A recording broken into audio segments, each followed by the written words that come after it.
Income tax में मैंने basic concept में अभी तक बताया है। अब आप आइए कि एक व्यक्ति,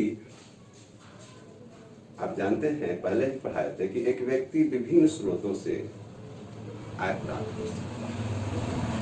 यानी एक करदाता जो होता है विभिन्न स्रोतों से उसकी आय होती है। वो विभिन्न स्रोतों से आय जो होती है उसको 5 शीर्षक में बांटा गया है। 5 हेड्स हैं, वो 5 शीर्षक हैं। कौन कौन है हमने पीछे ही बताए थे पिछले दिन भी। आज वो 5 शीर्षक हम बताते हैं कि कौन कौन है, उसमें किस सेक्शन में आते हैं, उसमें क्या है, उस सब का अलग अलग अध्ययन करेंगे। तो आइए हम देखते हैं कि 5 हेड्स कौन कौन है। आज सब का मैं टोटल ग्रॉस इनकम निकालने के लिए हम जो 5 हेड्स हैं उसको जोड़ते हैं। हमने बताया था पिछले दिन भी, वो सब को जोड़ लेते हैं तो टोटल ग्रॉस इनकम हमको मालूम होती है। तो ग्रॉस इनकम जो हमको मालूम होता है, टोटल ग्रॉस इनकम, तो प्रत्येक हेड का अलग अलग हम ज्ञात करते हैं। वो जो 5 हेड हैं, 5 हेड को अलग अलग ज्ञात करते हैं। वो हेड 5 वो कौन है, उसको हम रेजिडेंशियल स्टेटस के आधार पर हम देखेंगे। बिना रेजिडेंशियल स्टेटस के आधार पर देखे हुए जो 5 हेड हैं उसकी गणना करना थोड़ा कठिन है। तो रेजिडेंशियल स्टेटस को हमने पहले ही बता दिया था। आज हम 5 हेड्स को बता रहे हैं और 5 हेड्स का हम अलग अलग फिर बताएंगे। अभी 5 हेड्स कौन है? 5 हेड्स हैं, 5 हेड्स, 5 हेड्स। 5 हेड्स कौन कौन है हम पीछे भी बताए थे। पहला है इनकम फ्रॉम सैलरीज,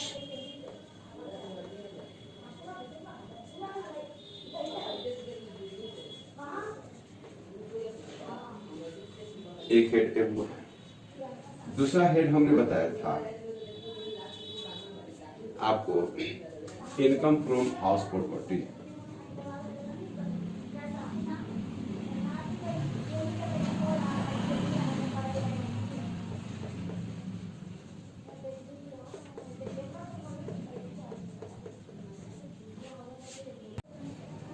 तीसरा जो होता है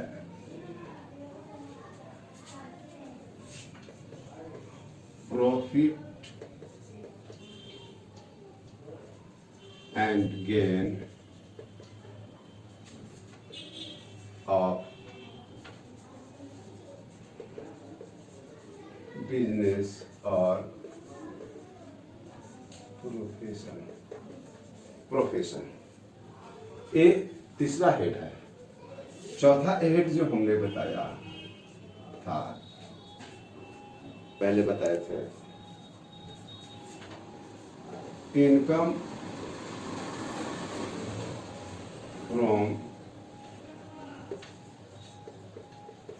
कैपिटल गेन,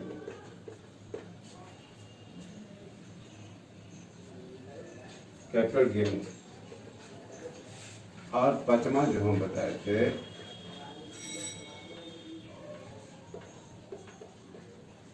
इनकम फ्रॉम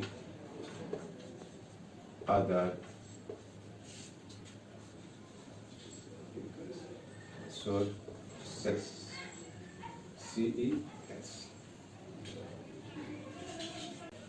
ये 5 हेड्स दिए, ये 5 हेड्स है। अब सब जितने भी हेड्स हैं वो सब का हम अलग अलग अध्ययन करेंगे। अभी एक चीज और हम थोड़ा सा बताना छूट गया है जिसको हम आज बता देते हैं। ये हमने बताए थे सेक्शन के बारे में। अभी तक हम सेक्शन पीछे हम देखे थे कि कौन किस सेक्शन में आता है। तो सेक्शन भी साथ साथ लेकर के आज थोड़ा सा अध्ययन कर ले, बहुत अच्छा रहेगा। सेक्शन की भी जरूरत पड़ेगी। हमने बताया था कि जब इनकम टैक्स एक्ट 1961 में बनी थी, तो बनी थी तब उस समय सेक्शन जब बनी थी, जिसमें बना वो सेक्शन किस सेक्शन में आया था? वो आया था सेक्शन 1 में। एप्लीकेबिलिटी जो होती है सेक्शन 1 में। सेक्शन 2 में हमने बताया था, पिछले जब बता रहे थे लॉ का बारे में, तो उसमें बताया था कि सेक्शन 2 में डिफिनेशन आते हैं। सेक्शन 3 में हमने बताया था कि प्रीवियस ईयर जो हम देखा करते प्रीवियस ईयर जो होते हैं वो सेक्शन 3 में होते हैं। सेक्शन 4 में change of income tax charges जो करते हैं ना, चार्जेज ऑफ इनकम टैक्स उसको करते हैं। 5 में हम रेसिडेंशियल स्टेटस को जानते हैं। 6 में हम रेसिडेंशियल स्टेटस को जानते हैं। इस प्रकार हम बताए थे, पहले हम बता चुके थे। अब जो एक 5 हेड्स हैं वो सेक्शन 14 में आते हैं, 14 में। तो ये जो 5 हेड्स हैं 21 सेक्शन में आते हैं। अभी बताए कि 5 हेड्स 14 में आते हैं, यानी 14 में। और 14 के अंतर्गत जितने भी हैं ये 5 हेड्स वो किस सेक्शन में आते हैं? तो पहला है इनकम फ्रॉम सैलरीज की जो होता है सेक्शन 15 to 17। ये किस सेक्शन में आता है? Income from salaries section 15 to 17। उसी तरह इनकम फ्रॉम हाउस प्रॉपर्टी किस में आता है? Section 22 to 27 income from house property आता है। उसके बाद देखेंगे profit and gain of business and profession, किस सेक्शन में आता है? इसका सेक्शन होता है 28 to 44D। यहां तक जो आता है profit and gain of business and profession. उसके बाद है इनकम फ्रॉम कैपिटल गेन में कौन आता है? सेक्शन 45, सेक्शन 45 to 55A तक आता है। किसमें? इनकम फ्रॉम कैपिटल गेन में। इनकम फ्रॉम अदर सोर्सेस में कितना आता है? 56 to 59। ये आता है सेक्शन जो 5 हेड है। इस सेक्शन के बारे में आप जान गए कि इतना आ जाता है। बहुत आसानी से आप समझ सकते हैं कि 15 से 17 यानी 3 सेक्शन, 15, 16, 17 3 सेक्शन किस में आता है? इनकम फ्रॉम सैलरी में। इनकम फ्रॉम हाउस प्रॉपर्टी में 22 से 27 है। Income profit and gain from business और प्रोफेशन में कौन है? सेक्शन 28 से 44D तक है। इनकम फ्रॉम कैपिटल गेन में सेक्शन 45 to 50A है। उसके बाद आगे इनकम फ्रॉम अदर सोर्सेस में आता है सेक्शन 56 to 59। ये तो आपको सेक्शन के बारे में बताया। अब आप आगे आगा 59 के बाद तो आगे हम बताएंगे। अभी यहां तक देखना है, आगे देख ले। तो सबसे पहले हम 5 हेड्स के बारे में बताएंगे। तो आज हम इनकम फ्रॉम सैलरी के बारे में हम आपको बताते हैं। आज इनकम फ्रॉम सैलरी के बारे में हम किसको बताएंगे? यानी सेक्शन 57 to 17 का, 57 नहीं 15 to 17 का आज बताएंगे। तो इनकम फ्रॉम सैलरी को लेके चलते हैं, आज बता रहे हैं। शुरू करते हैं। सबको पारा पारी बार बार हम कर करके अलग अलग कर करके हम इसका अध्ययन करेंगे। अब आते हैं, हम देख रहे हैं सबसे पहले इनकम फ्रॉम सैलरीज की। हमने बताया कि income from salary section 15 to 17 में आते हैं। यानी 3 सेक्शन, जैसे हम बताए थे कि 3 सेक्शन ही आता है इनकम फ्रॉम सैलरीज में। सेक्शन 15 में क्या आता है? सेक्शन 15 में हमने बताया पहले भी सेक्शन 15, 16 और 17 3 सेक्शन आते हैं। 3 सेक्शन में, सेक्शन 15 में आएगा चार्जेबिलिटी। सेक्शन 15 में क्या आता है? चार्जेबिलिटी। सेक्शन फिर 16 में जो होता है क्या आएगा? और डिडक्शन। सेक्शन 16 में डिडक्शन, जो 1 2 3 को जो डिडक्शन होते हैं, 1 2 3 वो डिडक्शन होते हैं। फिर यानी सब सेक्शन होंगे, सेक्शन और सब सेक्शन 1 2 3 होंगे डिडक्शन में। फिर 17 में आता है कंस्टिट्यूएंट, कंस्टिट्यूशन में डिफिनेशन वगैरह उसमें आते हैं। तो ये 3 सेक्शन के बारे में हम आपको बताया कि इनकम फ्रॉम सैलरीज में आते हैं। तीनों में आप लोग समझ गए कि क्या क्या कौन है, चार्जेबिलिटी और डिडक्शन कहाँ से कौन कौन होते हैं, ये सब समझ गए। अब आइए इनकम फ्रॉम सैलरी के बारे में थोड़ा सा, अब मैं ज्यादा गया, थोड़ा सा समझे। इसको समझने के लिए इसको 2 पार्टों में बांटा गया है। 2 पार्ट में 2 भागों में कर करके इसको हम समझते हैं। 2 भाग क्या होगा इनकम फ्रॉम सैलरी का? पहला भाग होगा एक रिटायरमेंट, यानी अवकाश ग्रहण किया या मृत्यु होने हो गया, या मैंने छटनीग्रस्त हो गए, या मैंने स्वेच्छा से रिटायर कर गए, कई तरह के हो सकते हैं। उसके रिटायरमेंट के बाद, एक रिटायरमेंट के पहले, रिटायरमेंट के बाद और रिटायरमेंट के पहले। पहले का मतलब हुआ यानी इन सर्विस में है, कोई सेवा में है तब, और एक सर्विस से जब वह रिटायर कर गया, यानी रिटायर कर गया या स्वेच्छा से मैंने रिटायरमेंट ले लिया, या उसकी मृत्यु हो गई, डेथ कर गया, या और भी कह सकते हैं कि मैंने छटनीग्रस्त हो गए। उस परिस्थिति में हम देखेंगे 2 पार्टों में इसको बांट देते हैं। एक पार्ट होंगे ऐसे करके बांट दीजिए, दोनों का अलग अलग हम अध्ययन करेंगे। पहले हम बांट लेते हैं बिफोर रिटायरमेंट।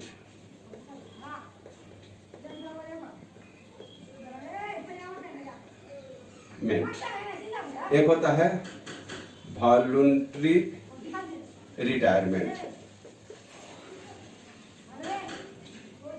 RATI,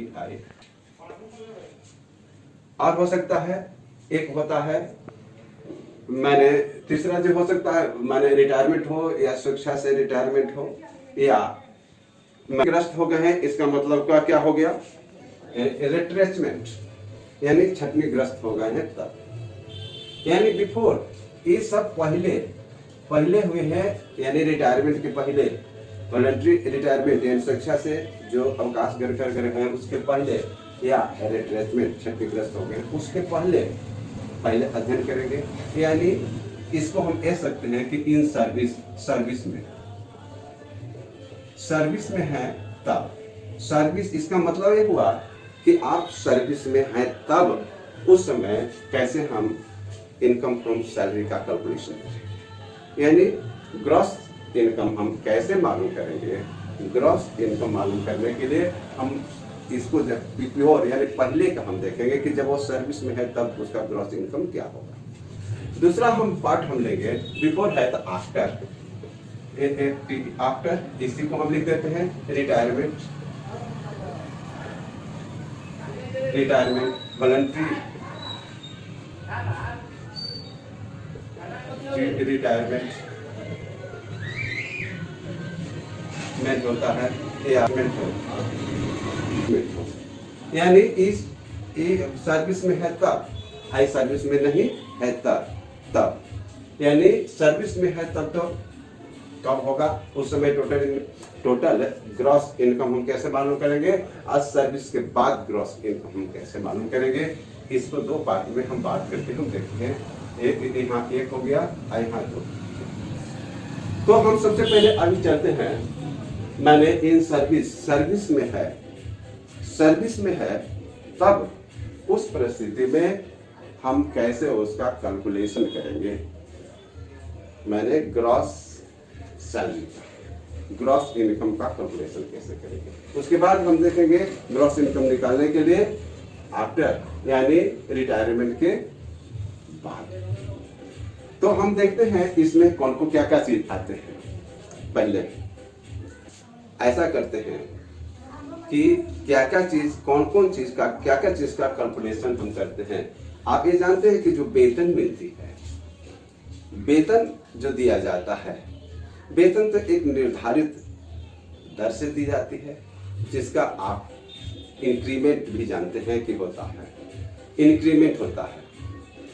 किसी की नियुक्ति मान लीजिए कि 5,000 रुपया पर मंथ के आधार पर हुआ और 200 रुपया प्रत्येक माह प्रत्येक ईयर बढ़ने के लिए है, तो मान लिया कि 6,000 तक आएगा। तो 6,000 तक आया तो वो जो हुआ कैसे बढ़ेगा, प्रत्येक साल जब तक 6,000 नहीं होगा तब तक उसको प्रत्येक साल बढ़ते रहेंगे। इस सैलरी में है वेतन का। दूसरा, सैलरी के अंतर्गत में केवल वही नहीं मिलता है, सैलरी ही, केवल सैलरी ही नहीं, उसके साथ साथ उसको, उस कर्मचारी आपको अलाउंस भी मिलते हैं, अलाउंस भी मिलते हैं, यानी भत्ता, भत्ता मिलता है, भत्ता भी मिलता है। और साथ ही साथ भत्ता के बाद यदि बहुत से कर्मचारी को प्रेस्क्यूटिस, अनुलाभ, यानी छोटे छोटे लाभ भी दिए जाते हैं। और ये सब का कैलकुलेशन करते हैं। और साथ ही साथ वेतन के बदले भी कुछ आय होती है, प्रॉफिट इन लिeu ऑफ सैलरी, तो उसको भी हम जोड़ते हैं। ये सब हम जब जोड़ते हैं तब वह एक वेतन के रूप में होता है, वो वेतन हो जाता है, उसको मिलता है। ऐसा नहीं कि केवल सैलरी ही से ही वेतन, माने केवल सैलरी कर देने से आपका वो कैलकुलेशन, उसका आयकर उस पर कैलकुलेशन होगा। उसको कैलकुलेशन करने के लिए सैलरी का लेंगे, अलाउंस का लेंगे, ग्रेच्युइटीज का लेंगे, प्रॉफिट इन लिeu ऑफ सैलरी, इतना चीज देंगे, तब हमको ये सब जोड़ देंगे, तब हमको मालूम हो जाएगा उसका ग्रॉस सैलरी, उसका ग्रॉस सैलरी। और ग्रॉस सैलरी मालूम करने के में जब मालूम हो जाएगा, तो हमने बताया था कि सेक्शन 16 के अंतर्गत में जो डिडक्शन है, वो डिडक्शन को घटाते हैं। 3 डिडक्शन है सब सेक्शन में, हम बताया सेक्शन 16 का 1, सबसेक्शन 1, सबसेक्शन 2 16A का, और सब 16 का सबसेक्शन 3। इन तीनों को डिडक्शन घटाते हैं। और घटाने के बाद जो आती है वही ग्रॉस सैलरी के रूप में आपको टैक्सेबल सैलरी होता है, उसी पर सैलरी का कैलकुलेशन होता है। तो इतना हम अध्ययन करेंगे। अध्ययन करने के लिए हम पहले बिफोर, ये जो हम करते हैं इनकम फ्रॉम सैलरी बिफोर का करेंगे, फिर बाद में हम कर लेंगे, इसको भी समझ लेंगे, बहुत आसान होगी। पहले इसको समझ लें कि अब यहाँ सैलरी के अंतर्गत में क्या आता है। सैलरी किसको कहें, सैलरी में हमने बताए थे कि ऐसे तो सैलरी के मुख्य रूप से आप समझें कि सैलरी क्या है। सैलरी में केवल उसको सैलरी माना जाता है जिसमें एक नियोक्ता हो, और नियोक्ता और एम्प्लॉय और एम्प्लॉयर होना जरूरी है। एम्प्लॉय और एम्प्लॉयर होना जरूरी है, तब ये वो वेतन के अंतर्गत में आते हैं।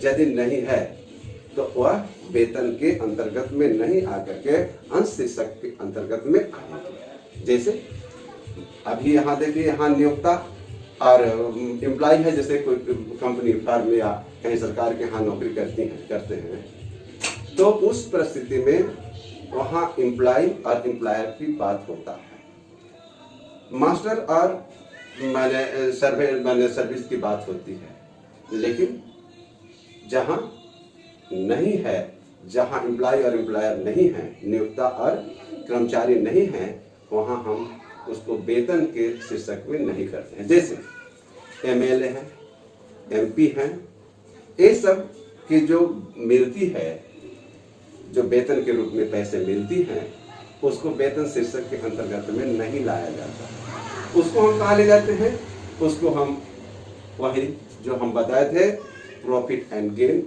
और बिजनेस में हम ले जाते हैं। यहाँ नहीं ले जाते हैं, इसको वहाँ ले जाते हैं। यहाँ उसका कैलकुलेशन सैलरी के अंतर्गत में नहीं किया जाता है। अब देखिए, तो यहाँ किया किसको जाता है, उसी को थोड़ा सा याद रखेंगे कि सैलरी के अंतर्गत में उसी का कैलकुलेशन किया जाता है जो जिसमें एक नियोक्ता होना चाहिए और एम्प्लॉय होना चाहिए, एम्प्लॉयर और एम्प्लॉय होना चाहिए, नियोक्ता और कर्मचारी का संबंध होना चाहिए। नियोक्ता और कर्मचारी का संबंध नहीं है तो वेतन शीर्षक के अंतर्गत में उसका कैलकुलेशन नहीं किए जाएंगे, ये कन्फर्म रहेंगे। तो अब देखिए कि वेतन के शीर्षक में पहले हम इसको हम देखते हैं, दो पार्ट में तो पार्ट में देख लिए हैं, इसको बिफोर वाला देखते हैं, इनकम फ्रॉम सैलरी। तो इसमें हम देखेंगे पहले हम सैलरी क्या क्या चीज है पार्ट में है, क्या क्या चीज आते हैं सैलरी में, क्या क्या चीज का कैलकुलेशन होगा, इसको हम इसमें देखेंगे। और इसमें भी उसके बाद तो देखेंगे ही इसमें क्या क्या चीज का सैलरी में कैलकुलेशन किया जाएगा, ये अगले दिन पढ़ेंगे। Thank you.